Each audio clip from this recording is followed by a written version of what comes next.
If you're brand new to Dungeons and Dragons and you're worried about being bad at it, relax. Being a great player has nothing to do with knowing the rules, doing voices, or creating the most optimal character. Today, I'm going to show you what actually makes someone great at playing Dungeons and Dragons, even if it's your first session. Hi, my name is Brian. I'm the host of the Bearded Nerd podcast, where I help new players and new dungeon masters learn, play, and grow their love for tabletop role playing games. A lot of new players feel pressure when they sit down at the table. A lot of folks think, what if I'm slow at the game? And what if I slow down the game? What if I don't know what to do? What if I ruin the fun that everyone's having? But here's something important. Most tables don't need perfect players. They need collaborative players. So today, I'm giving you 5 simple habits that will instantly make you a great player, even if you are brand new. So if you are new to this channel or new to this podcast, be sure to subscribe and share with your friends. Number 1, pay attention.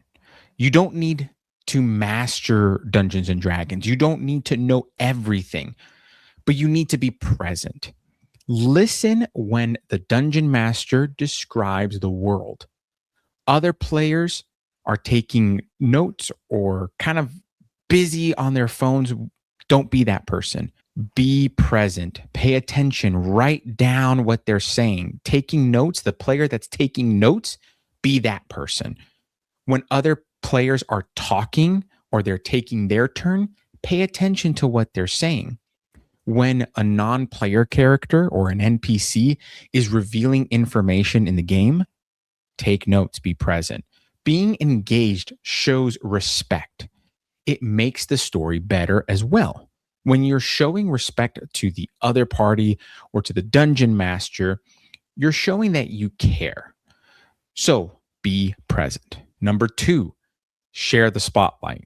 Dungeons and Dragons is not a solo game. At its core, it is a collaborative storytelling game that you play with friends.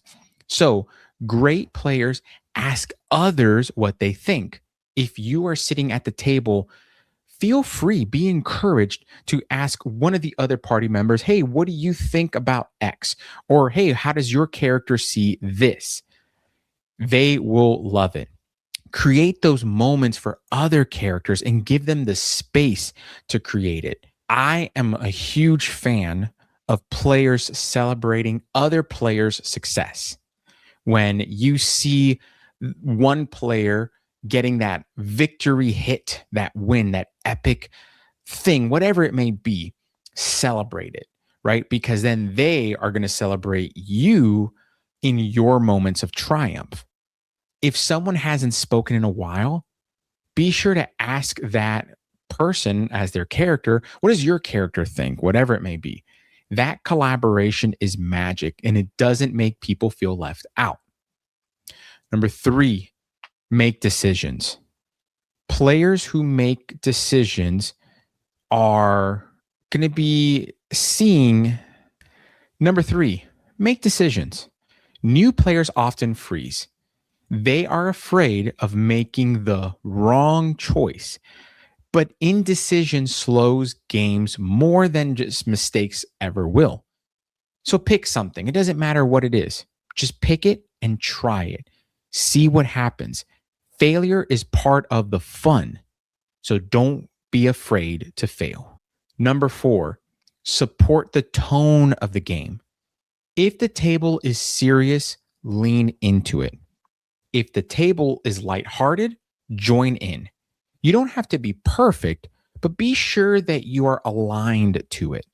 So if the campaign is a lighthearted, jovial campaign, don't choose to be a serious, brooding character. If the campaign is a political intrigue game like Game of Thrones, don't make a poop and fart joke character. Dungeons and Dragons works best when everyone is playing the same kind of story. Number 5, Communicate outside the game. And this is probably one of the most important things as a new player. If something confuses you, ask. Don't be afraid to ask. If something bothers you, talk about it. If you're having fun, say it. Healthy tables are built on communication, not mind reading. So if you're not having fun, you just have to say, hey, y'all, I'm not having fun. Can you all help me here?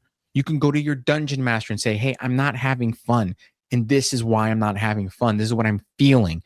And that person's going to talk to you. If they're a great dungeon master, they're going to help you. If not, then that's your ticket to get the heck out of that table and leave. So, if you're new to Dungeons and Dragons, here's what I want you to remember. You don't need to know every rule. You don't need a dramatic backstory. You don't need acting skills. All you need is to pay attention. Pay attention to your table, what folks are saying, and what the story is at the moment, what is being told. Collaboration. You need to be willing to work with the other players at your table. And then, lastly, willingness. You need to be willing to be open to whatever the story brings and kind of roll with the punches. That's it.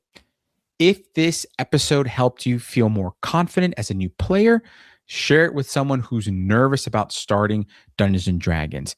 And if you want more beginner-friendly guidance for yourself or for other players, check out the show notes for tools and resources.